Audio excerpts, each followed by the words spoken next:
There are many people out there who will tell you that nothing scares them more than taking a trip on an airplane. The feeling of being at cruising altitude ignites a primal fear in us. That we're not supposed to be up there, our brains tell us, and that we're one mistake from a disastrous fall to Earth. But this could happen to anyone, at any time, on any vessel. The feeling that terrorizes us about being trapped if the steel vessel that we've placed ourselves in goes down. It can be just as deadly on the water. Today, we'll take a look at what went wrong to bring down the Dona Paz, also known as Asia's Titanic.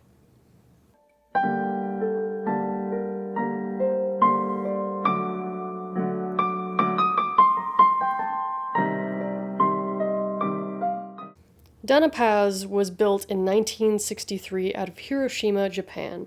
Originally named Himiyuri Maru, it was a ferry that at the time could hold a total of 608 passengers. On June 5, 1979, the ship had its first catastrophe when a fire broke out and destroyed the ship, leaving it beached and declared a destructive total loss. Fortunately, during this event, all 1,164 passengers were rescued, but it wouldn't be the case when the ship was brought back from the dead in 1981.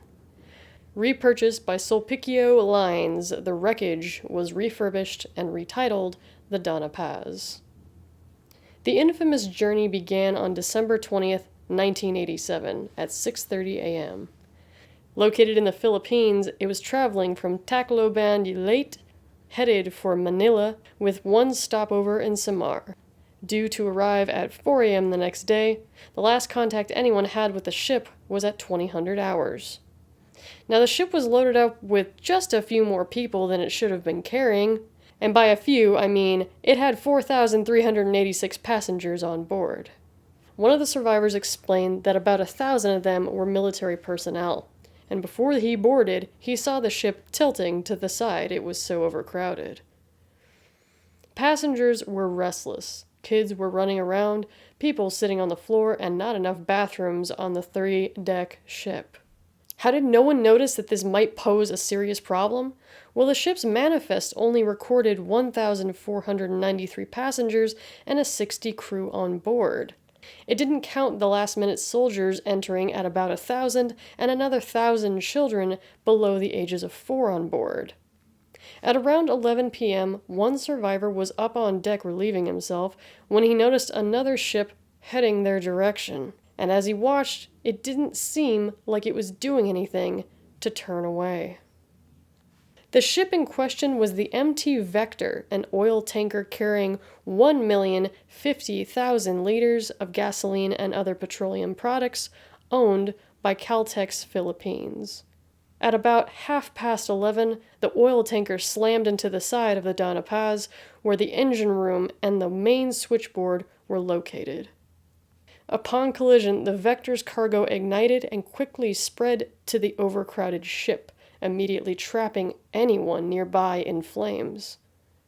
The explosion caused panic amongst the crowd, running through corridors in complete darkness, some trying to get to the lower decks as the flames rose. Those above by the rails tried to jump overboard, but the oil had spilled into the water, spreading the inferno a kilometer wide around the ship due to the high winds. Passengers had to dive deep enough and swim fast enough to escape the flames. Some had to push past fellow victims who were already burnt beyond recognition, and the water was so heated it started to boil them alive. Not enough? When the 2 ships went down, it was in the shark-infested waters of Tableau Strait. There seemed to be no escape from this disaster. Not far from the site, a passing inter-island ship, the Don Claudio, witnessed the explosion and rushed to the rescue. About an hour after the accident, officers of the Don Claudio threw nets to survivors to pull them to safety. By now, the death toll was staggering.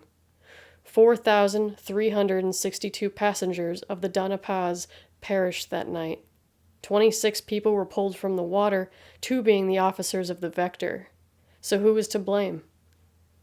After an investigation of the disaster, a few factors were looked into. The Board of Main Inquiry noted that the 2 surviving Vector crew members were asleep at the time of the collision, so they had to rely on the ship's operation history to make sense of how this happened. The Vector was a heavy ship that had to be steered by 2 people, causing a zigzag pattern that may have thrown off the Dona Paz crew as the tanker headed towards, then away from it. The Vector was undermanned, operating with the chief and chief engineer, who were not licensed. The ship was also not inspected before traveling to confirm it was seaworthy. On the other side of the collision, why didn't the Dona Paz try to move out of the way? With so few survivors, it was difficult to say, but a huge accusation was that the crew scheduled to keep watch had simply fallen asleep. Later, a report from one of the survivors claimed that there was a party on deck that included the captain. So it sounds like it was a case of a lot of people not paying attention. In the end, the Vector was blamed for the collision, but only 5 of the survivors were on the manifest, so they were given a compensation of a generous $4,000. The rest of the survivors weren't given a thing, and it took until 2017 for the families of the deceased to be compensated at all. The disaster had so few survivors that it was very hard to figure out who was to blame, but as it stands, it's the deadliest peacetime maritime disaster in history. Thanks for watching. I know it's been a while, and I apologize for my lack of content lately, but I want to get back into doing more movie reviews for everybody here. If you want, you can always hang out with me on Twitch. I'm there every Saturday afternoon for a few hours. You can always follow me on Twitter to see what I'm up to and if I'm still around. I'm not going anywhere. I'm just having a hard time with YouTube's algorithm right now. But I appreciate all of you who are here. Please, be well.